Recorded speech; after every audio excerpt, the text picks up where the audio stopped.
Hello, hello, hello. Well, I'm just running around a little bit like a chicken with my head cut off this morning. So my hair and makeup aren't quite done yet. You'll know why, right? Happy Friday, happy Friday. If you're joining me today, we are writing a book this year. And the name of the book is 101 Ways to Make Money with Real Estate.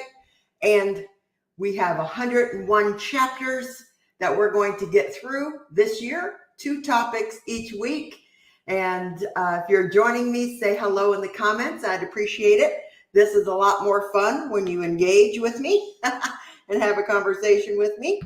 I'm going to go ahead and give everyone just a minute to join me. I got some cream at the spa yesterday. I got some really nice hand cream.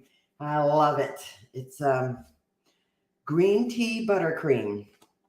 Nice, right? Hello, hello. Who are you? Is that Kelly again? Huh? Let's see. Donna. Okay, I see you now. Good, good, good. Okay, all right. Well, we're going to get started. I'm going to go ahead and get started. You can catch this in replay, of course.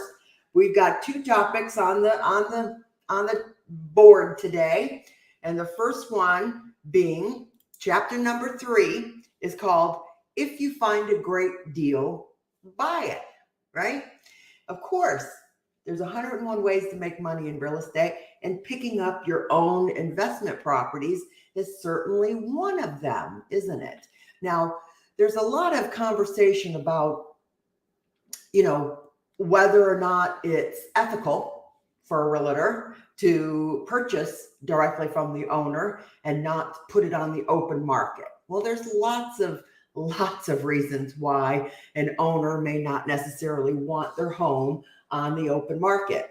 And, you see a lot of these instant offers, for sellers specifically designed who don't want to put their home on the market.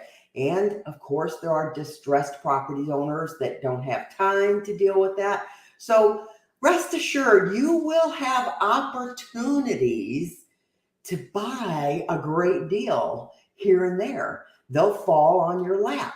Now, I'll tell you what I've done a few times. I have put a property on the market, and collected all offers. And, then I have given my offer to the owner up front. So my offer is in there first.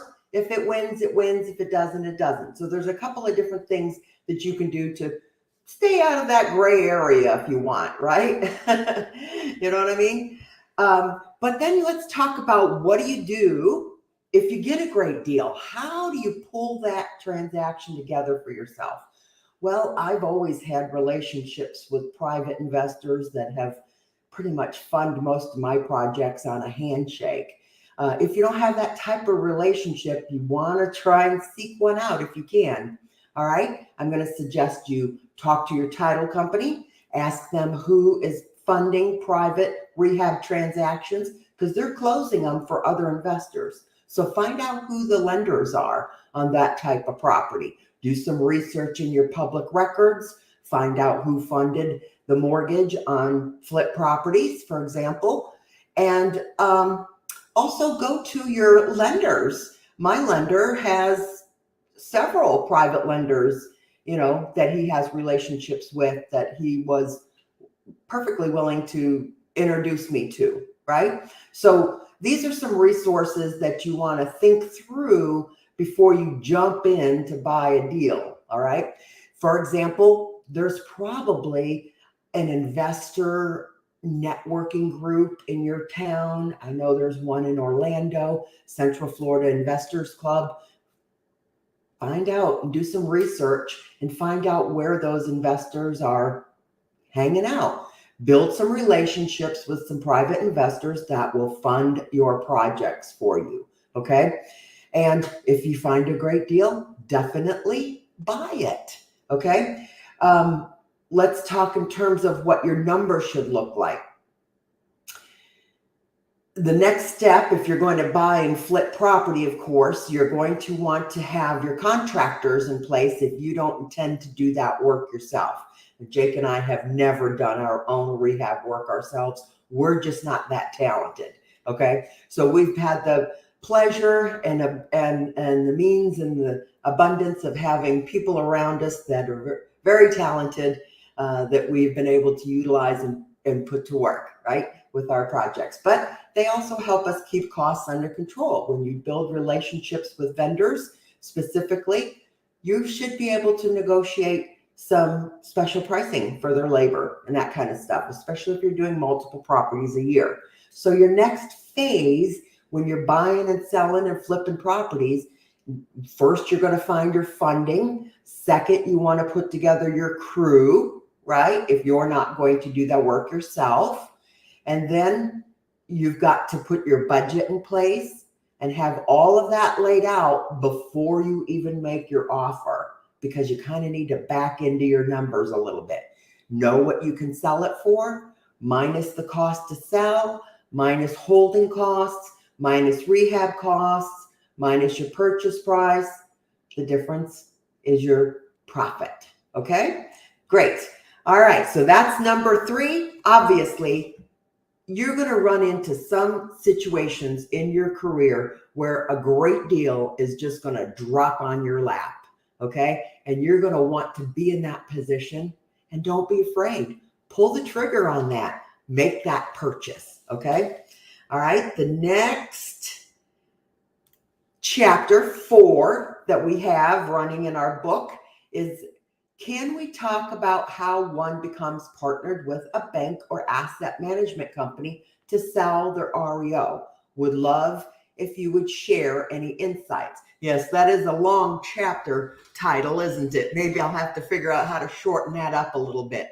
And what I did was I went into, of course, one of these larger, huge, right, Facebook groups, and I posted, the name of the book is 101 Ways to Make Money in Real Estate. Give me your chapter names. So I literally collected 101 chapter titles, and this is one of them. So that's what we're doing. Okay.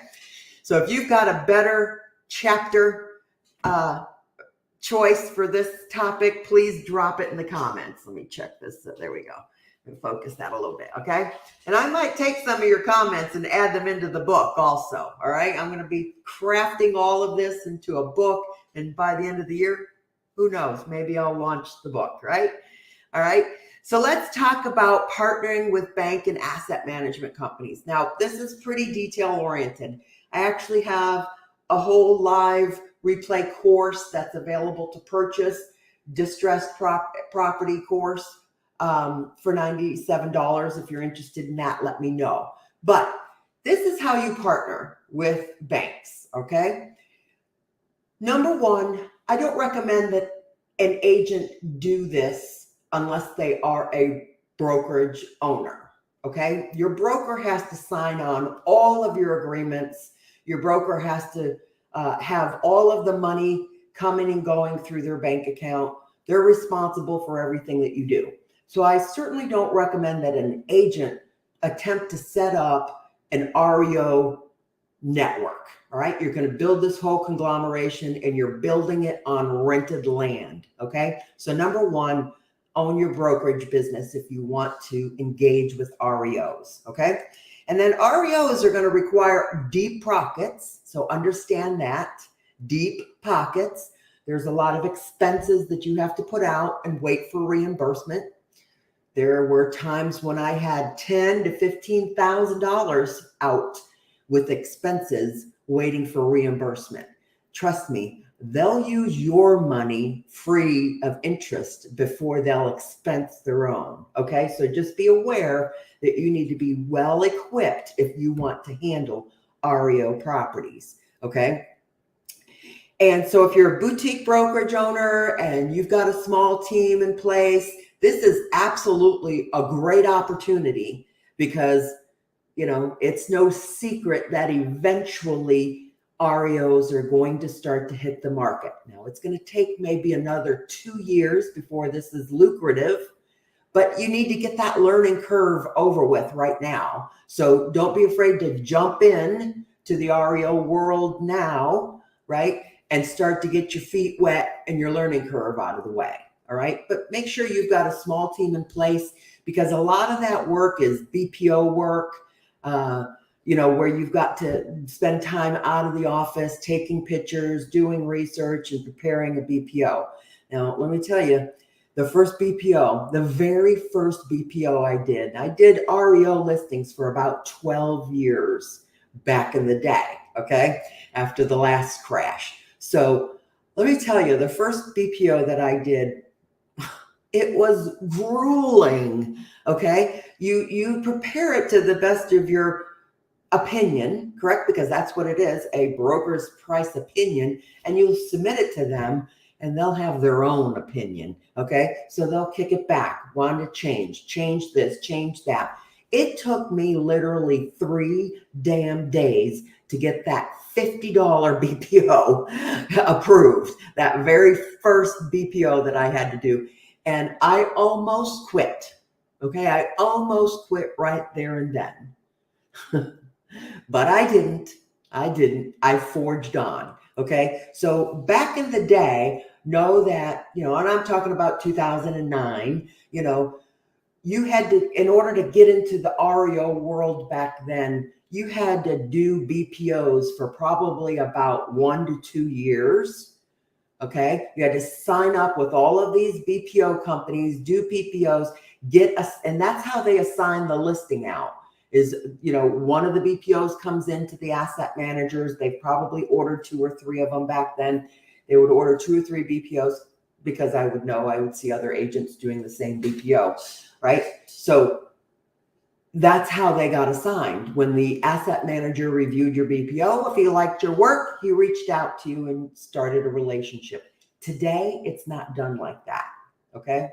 Today, there are 3 mega platforms that you have to be signed up on and invested in, because they're expensive platforms, okay? But those are the 3 major platforms that are utilized today, because technology has advanced us that far, okay? You know what I mean? There's platforms that all the asset managers use for every aspect and every task that is performed in the real estate owned transaction, okay? So if you want to dive deeper into that, like I said, if you are a boutique brokerage owner, I don't recommend an agent jump into REO, but if you are a boutique brokerage owner and you've got maybe a small team in place that you can assign BPOs to, agents that can go out and take the pictures, for example, and you can hire staff to do the data entry for you. You can review the final product and put your name on it. That's really how to do that and scale. Okay. So if you're interested in that, there is a distressed property workshop that's available for replay. All of my workshops do come with a 1-hour coaching call where we work just like this for 1 hour on your business, implementing what you've learned in one of my workshops. Okay. And it's a working coaching call, not a solicitation call. Okay.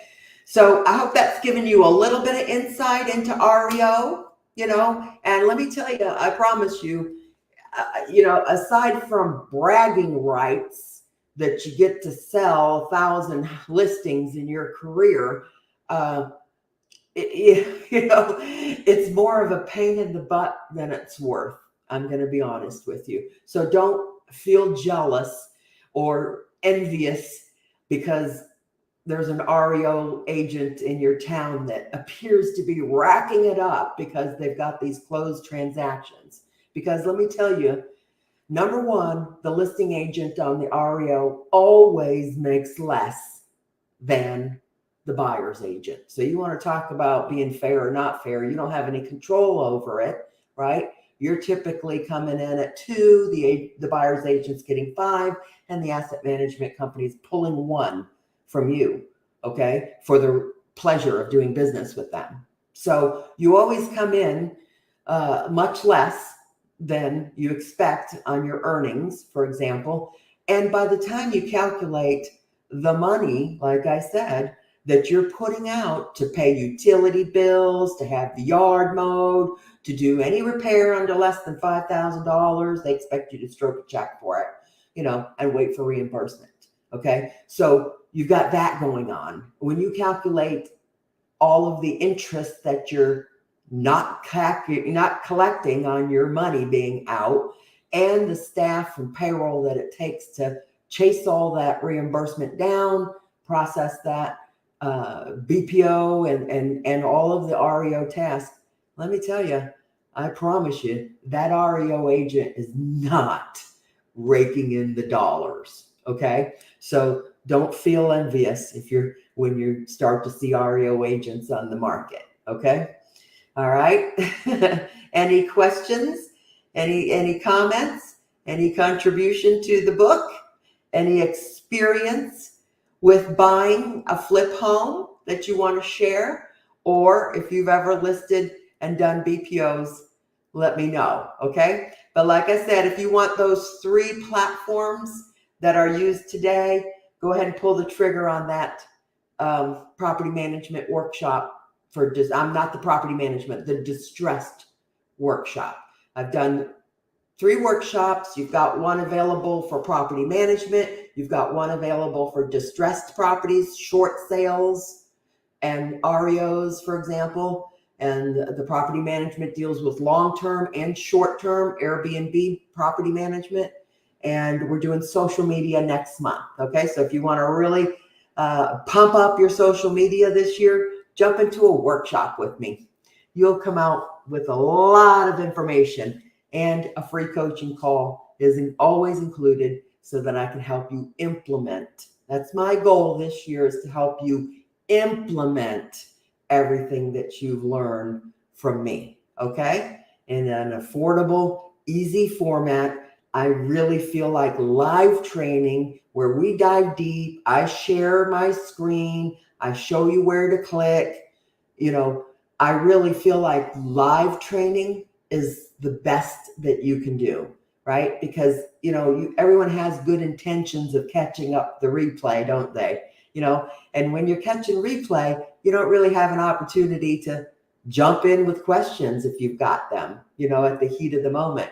You can follow up certainly and get your answers, but it's definitely a lot more productive. And I think you're going to retain a lot more if you just attend the trainings live. Okay. But you certainly get all the replays, and on my website, you'll have a private portal with all of the replays, all of the PDFs, all of the slide decks, all of that is given to you. So you will have that forever, and you can always reference back for that. Okay. Into that content. All right. Well, if you don't have any questions, I will wrap this up for today. We've talked about 2 different new chapters in the book. If you find a great deal, buy it, and how to jump into the REO world. Okay. 2 great ways that you can make money with real estate. All right. I'll talk to you later. Bye-bye.